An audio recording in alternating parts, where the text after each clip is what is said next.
Welcome to Senior Circuit. We're so glad to have you with us. We have a terrific guest this year, a new member of our staff, Caitlin McAfee, who is now our nutritionist at the Holland Street Center.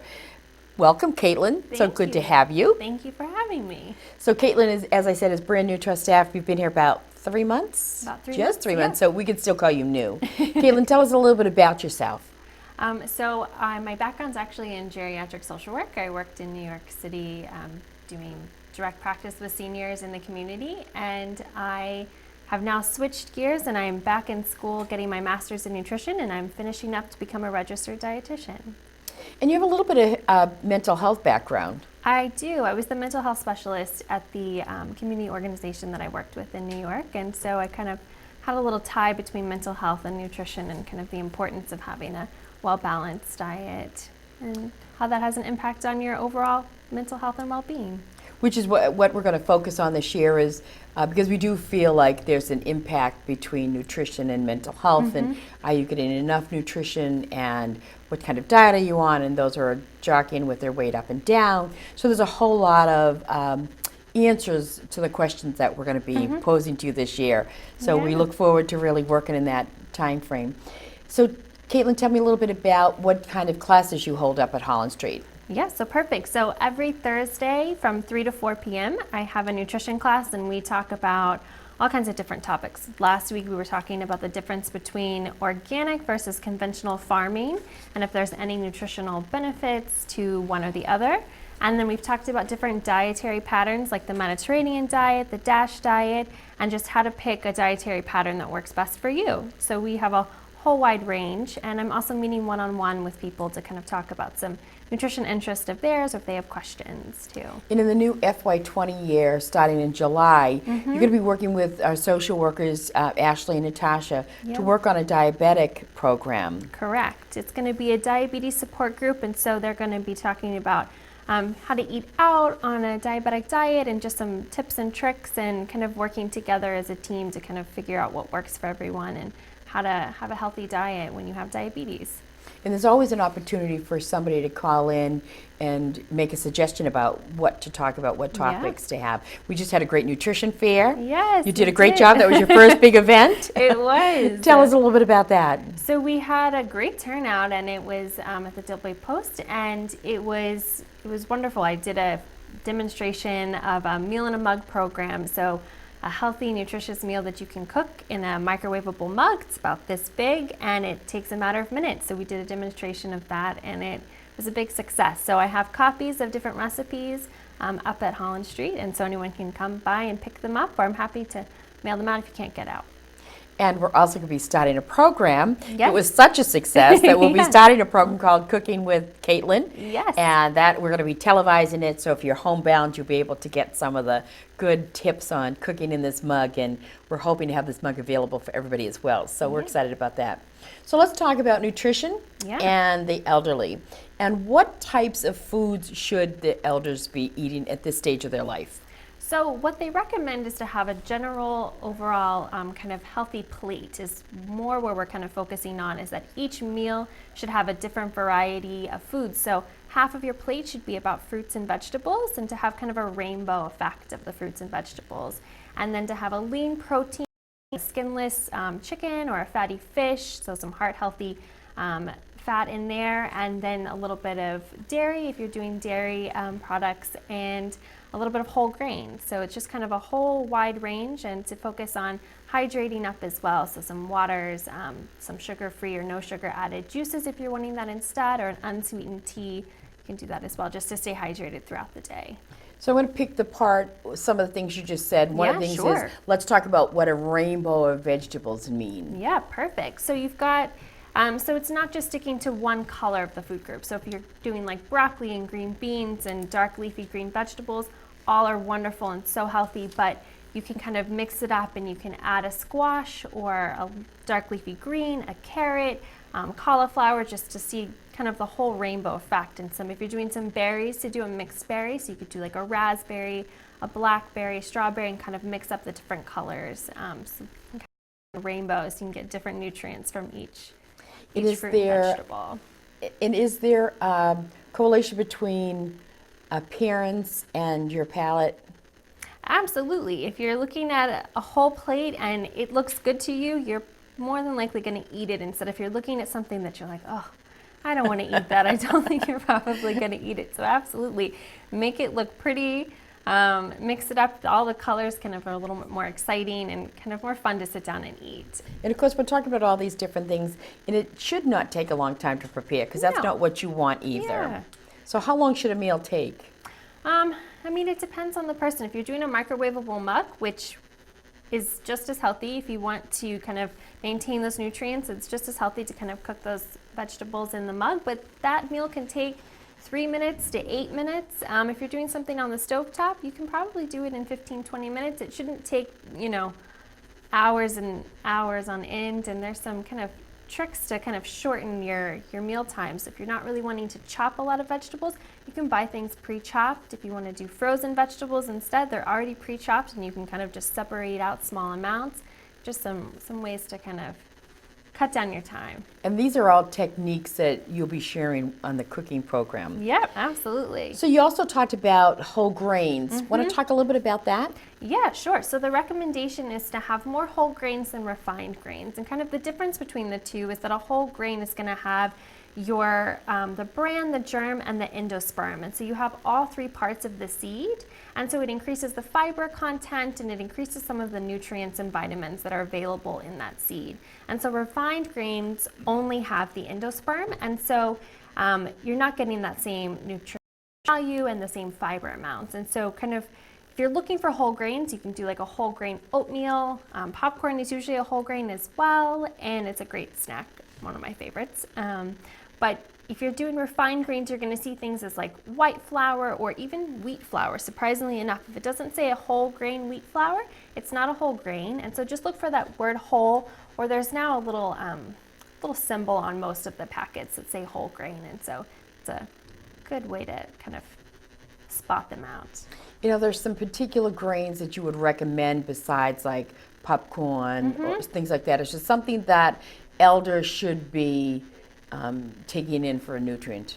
Yeah, so if you could do a whole grain brown rice, you can do a whole grain oat, you can do a whole grain wheat flour too in terms of bread or in a pasta. If you really wanted to do a pasta, they've got some whole grain wheat pastas as well. So those are just a different couple for the grains. And I know a lot of people are saying as they grow older, gluten is an issue. So, and there are a lot of things out there now that are gluten-free. Yeah, no, absolutely. If gluten is a concern for you, or if you have celiac disease or any kind of gluten sensitivity, a lot of products are now having like a certified gluten-free on them. But rice is always a good option for you and fine. So again, a whole grain brown rice. Whole grain oats are usually gluten-free as well. There's a little bit of concern for cross-contamination. So if you have celiac disease, make sure it's a certified gluten-free oat, but other than that, you should be fine. And quinoa is another whole grain gluten-free alternative as well. Which has become extremely popular. I think I was at 3 restaurants over the weekend, and everybody had it, and I was like, oh, okay, I know what this is. Caitlin told me. Well, if you'd like a quinoa salad recipe, I have one of those that I gave out at my nutrition class. It's a salad with some quinoa and some shrimp and some citrus fruits. So if you want a copy of that, you can come by your desk and grab it. Absolutely. Exactly. Absolutely. That's great. So tell me, what's the importance of fiber? And I bet there's a lot in this stage of their life. Yeah, no, so fiber is really important. It's heart healthy, so it can help to kind of lower your LDL cholesterol levels. It can actually reduce your risk of certain cancers like colorectal cancer. And for people who have diabetes, it can be really important and helpful for actually managing blood glucose levels, which is kind of surprising to some people. So it's really important. And also I think we think about fiber as digestion and for constipation and bowel movements, but again, it's heart healthy as well. And for people who are trying to lose weight, it can actually be really helpful because it fills you up and it keeps you full for a longer period of time. And so it can help with portion control in that sense if you have kind of a higher fiber diet. But there are certain health conditions where you can't have a high fiber load. So that's something you can always talk to your doctor about or a registered dietitian, or something that we'll talk about as well. And what are some of the types of things that they can take intake for fiber? So you can do, again, your whole grains, your certain fruits and vegetables, if you have the skin on the fruits, specifically like apples, they have a higher fiber content, which kind of help with the sugar content in them. But so all of your whole grains are going to have that fiber as well, and then your fruits and vegetables. We talked a little bit about frozen vegetables earlier. Yeah. Tell me the difference between which is better, canned, frozen. I know Fresh. there's been Yeah. fresh. So there are theories about all of those. So why don't you share with us that theory? Yeah, so absolutely. In my book, I will always say a vegetable is more important than no vegetable. And so if it's a frozen vegetable or a canned vegetable or a fresh vegetable, I'd prefer someone to have any of those rather than to not, to have like either a processed foods or some kind of other food product. But so in terms of nutritional content, frozen vegetables are actually picked at their ripe peakness, and so they maintain that nutritional value. Canned fruits and vegetables maintain nutritional value as well, and they're still healthy. If you're concerned about like sodium content in a canned vegetable, you can always rinse and drain your vegetables, and you can reduce your sodium content by about 40%. So that can be a concern for other people. But in terms of vegetables, I would just pick whichever one you're going to eat. That's just most important to kind of. And I liked what you said earlier about taking a bag of the chopped up frozen Yeah. vegetables, because I do a lot with those in my recipes when I'm cooking, and you could take it apart and Yeah. put smaller pieces, So if you Absolutely. need a cup, you can pre-measure that cup and put them in. So that's a great way to do it. We're going to take a quick break right now. We're going to show you a little bit about the Memorial Day celebration with Commissioner Brian Bishop. We'll be right back.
Welcome back. It was a beautiful celebration, and we're so thankful for all our veterans, for all the sacrifices they've made, and for Commissioner Bishop. He's just a delight to have.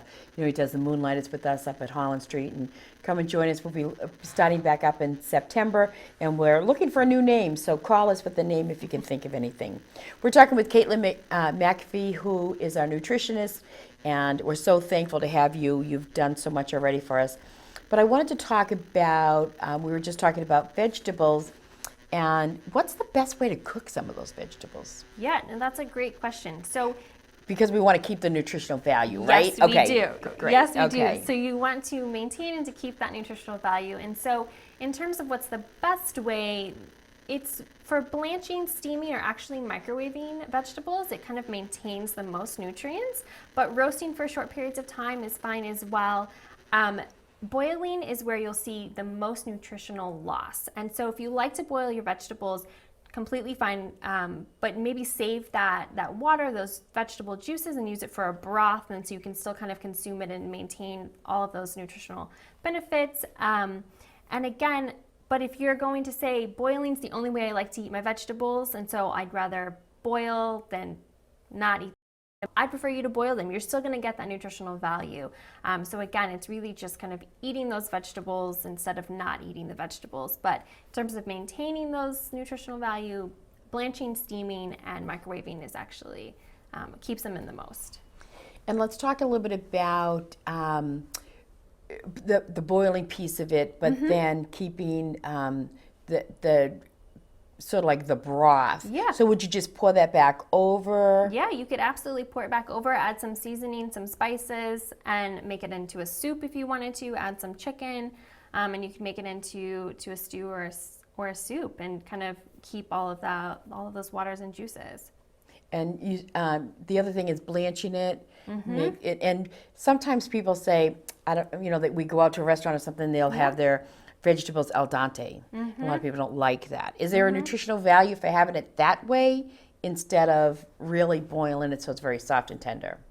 Well, so the soft and tenderness is kind of more of a palate piece, but you're going to maintain most of the nutritional value regardless of how you're cooking it. It's just to get the biggest bang for your buck. It is more of kind of that the al dente, if you will, for most vegetables, but for some, it's not the case. Carrots, you want to get them nice and soft, and it kind of increases your nutritional value than eating them raw. So it kind of depends on the specific vegetable. But again, these are great courses that we could be doing. You could join us up at the Holland Street Center with Caitlin when she's cooking. Yes. And I can't wait. It's going to be great to have you on the TV show cooking every month and trying all these new things. What about adding salt, which we've all been told it's a no-no at our age. So what's your opinion? so sodium is important for kind of basic functioning of muscle contraction, nerve signaling, and it's important for fluid balance and hydration. So you can't remove salt completely from your diet or sodium completely from your diet because it is found in a lot of vegetables, just naturally occurring. It's in small amounts, so it's not something to be super alarmed about. But you can cook with salt. You can add a small amount. It's just making sure that you're not going over the recommendation. So the general recommendation right now is to have 2,300 milligrams a day as your max, which is equal to about 1 teaspoon of salt, of table salt. It varies a little bit if you're doing kind of a larger granule like a sea salt or a Himalayan pink sea salt. It's a different teaspoon amount, but the American Heart Association actually recommends a lower amount for older adults to keep it closer to 1,500 milligrams. So you're doing a smaller amount. So it's just being mindful when you're adding salt to foods, how much you're adding, how much you're going to eat at that time. And then if you're eating out at restaurants, if they're going to add salt, you can always ask them to hold the salt as kind of a way to reduce that sodium intake. But I cook with salt, and if you have a condition like low blood pressure where you're supposed to be eating more salt, by all means, please don't be removing it completely from your diet. So I think a little bit is completely fine. And again, if you know you go into a restaurant at night, you know that they cook and that's where you're going to get your salt. Don't have salt the rest of the day. Exactly. Right. So there's a way to limit that sodium. And what are some other ideas that they could limit that sodium on? Yeah, no, absolutely. So I think we touched on it before. If you're eating any kind of canned beans or vegetables, You can rinse and drain it. Even if it's a tuna, you can rinse and drain it to remove that sodium. You cannot add it. You could switch it out for some different herbs and spices instead of using salt to add different flavors. Or it's just staying away from like processed foods or fast food or anything that's either fried or battered. If you're out at a restaurant, that's going to be higher in salt. So those are just a couple ways. And there are products out there like Mrs. Dash. Do you recommend those products? Mrs. Dash actually, I believe, is sodium free, most of theirs. So that's another alternative. You just have to be careful when you're looking on some of these salt enhancers or salt replacements actually do have a higher sodium content. And I don't know if they do it as a kind of a marketing scheme, but Mrs. Dash actually is sodium free, I believe, for most of their flavoring. So that one should be fine to go. Again, when you're looking at these types of products, you can always look for the salt content. And is that another class that you do, is teaching them how to read those nutritional labels? So we've done that in our weekly nutrition class, but I could absolutely bring it back and kind of go over. There are going to be some changes, which you've probably seen on some food products and not on others, but it's rolling out a brand new food label. So we can go over that in detail and kind of look to see your sodium content and the percentage, what that means for you and kind of how much that really equals out to you in terms of where your general recommendation is. That could be a whole nother class. I know, it is. How to read the new nutrition label, absolutely. We certainly will do that. So I also want to just take a quick break so you can see all the great events that we have on and some of the things that Caitlin is doing up at Holland Street. So get your pen and paper. We'll be right back.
Welcome back. Could you believe we're already talking about September, October, November? We'll be talking about Christmas time on the next show.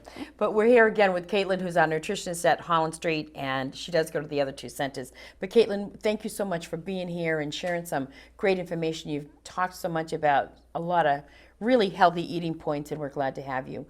Let's talk about some herbs and spices that are really healthy and something that the elders are able to work with. Yeah, absolutely. So there's been a lot of research recently. So I might take a peek at my notes Absolutely. just so I don't get this one wrong. But some of the highly researched herbs are like cayenne, cinnamon, garlic, ginger, and turmeric.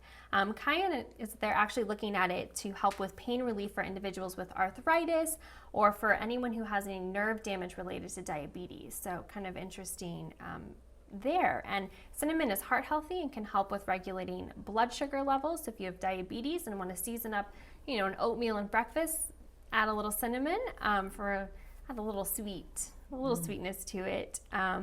Garlic is heart healthy, especially in women, and it's they're right now looking at to see, and they believe that it's reducing actually your LDL cholesterol levels and your triglyceride levels, which is really really exciting. If you're cooking with ginger, with garlic, you can use it in almost everything I do.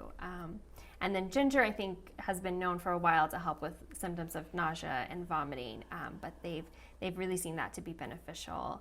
And then turmeric is where a lot of the new research is coming in because of its reducing of inflammation, and they're actually looking at it to be protective against some cancer and some helpful in treatments of cancer. So that's not to be determined yet, but they're looking into it now. So let's talk about a little bit about that herb. Yeah. Now, how does it come? And the turmeric, you can get it in a powder format, or you can get it in a little root format, and it can kind of stain your hands a little bit. So just be careful, but you can chop it up and use it in different, like a stir fry, or there's kind of like a golden milk has become kind of a big thing, but you can also get it in powder format, and it's just as great to kind of season with. And I love cinnamon, so I put cinnamon on everything. Even my toast, I like to spread that cinnamon on my toast. Yeah. So that's surprising that is something that would be healthy because you don't think of that. Yeah, no, I think a lot of people don't think about it, but it does have really great health benefits, and it's an easy one to use, and I think you can use it in stews, and you can add it to kind of a breakfast or cereal. So it's a great one to add to your herbs and spices. Great. I'm going to keep using my cinnamon. So tell me, what great nutrients are there for bone health? Because that's a big question with seniors today. Absolutely, and it's huge. And so you've got calcium, which I think we all think about is getting enough calcium. But vitamin D also, you need that as well, which you get from the sunshine. But you can also get it from the egg yolks, some fortified milks, and non-dairy products if they're fortified, and salmon and sardines. Vitamin K is also really important for bone health, which you get into a lot of vegetables. So some like dark leafy greens, asparagus, Brussels sprouts. Potassium you need for our bone health as well. And so not just bananas, but we can think about citrus fruits and raisins and beans and mushrooms, and again, some dark leafy green vegetables as well. And our last one's magnesium, which you can find in like avocados and nuts and legumes, and again, your dark leafy green vegetables. They're just full of everything. So buy those green vegetables. Exactly. So tell us about fat nutrients. Are they the same nutritionally? No, absolutely not. So fat's a big kind of, I think it's big in the media, and there's different fats. You've got your saturated fats, which are what's going to raise your LDL level. So that's what you're going to find in specific meats and in dairy products that are made with like whole milk. So you're going to find that there, and also in processed foods, which you don't really think about. But if you get like a popcorn with some butter on it that's already like that pre-microwaved, you're going to find it in there. But just some other processed foods are going to have high saturated fat, and that's what we're concerned about. So we're looking for those unsaturated fats that are found in like avocados and like some fatty fishes to help lower your LDL and to raise your HDL, your good cholesterol. Thank you so much. We've had a great session on all the nutrition we have. We'll be starting our farmers market at our senior center, and that'll be a great way for folks to come by, and you can help them, tell them the best way to buy, what to buy, how to buy it, what to make with it. So we're really excited about that as well. You and the farmers market, what a great pair. That's going to be fabulous. Well, Caitlin, thank you so much for being here today, and thank you all so much. Come up and meet Caitlin. We're glad to have you. She's going to be doing the cooking classes. They'll be live. You'll also be able to watch them on TV. But until next month, thank you so much for joining us. We'll see you real soon.